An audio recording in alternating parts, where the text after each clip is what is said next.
tell us some about your background as a conservationist and how you came to care so much about the issue of environmental stewardship. So as I turned into being a true conservationist, which would have been later in life, I was just one kind of mesmerized by Mother Nature. I'll never forget staring out my fifth grade window and noticed in the home next to the school there was a big birdhouse that had a lot of birds flying around it. And of course, that was a lot more interesting to me than whatever subject matter we were on. Investigated quickly. When I'm interested in something, most of what you learn in life, I found you do it probably outside the classroom anyway. And that day I learned about it. Had my dad, who managed a office furniture company there in town, is 35 years of the 39 years that he spent working at that same place.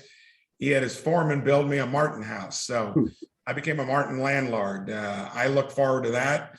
I now have gourds, put the pine needles in them this past weekend. They'll be coming back from the Amazon here pretty well in sync every year with the first warm week or two, which now, speaking of climate, that used to be very anecdotal, probably not the way you should analyze it.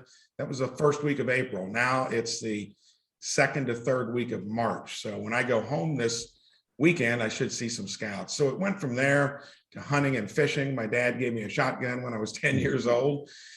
Shot my first squirrel when he took me to a woods unattended.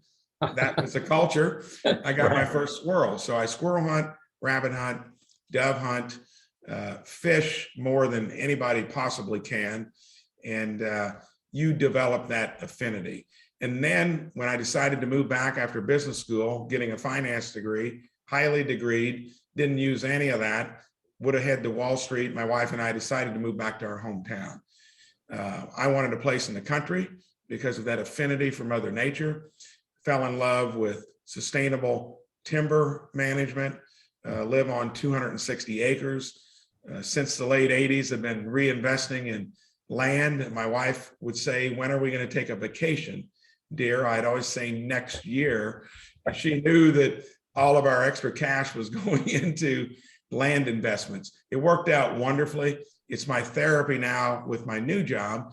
And then when Chris Coons, I think, exhausted every Republican senator and was going after the rookies sometime in like August, maybe of 2019, he said, by the way, Senator Braun, are you interested in forming a climate caucus? Almost walked away before I could tell him, yes, I would be, because he didn't think that would happen. So I said, he couldn't believe it. And he said, do you think you can find any other Republicans? I said, give me a couple months and I'll get 5 or 6 others. Got 6 others to join. And we've been active from October of 19 to the present. In fact, have a dinner scheduled this evening with some evangelical points of view interested in climate. Youth, faith, and farming all line up in that conservative niche that want us to be something other than the party of no, or I'm not interested.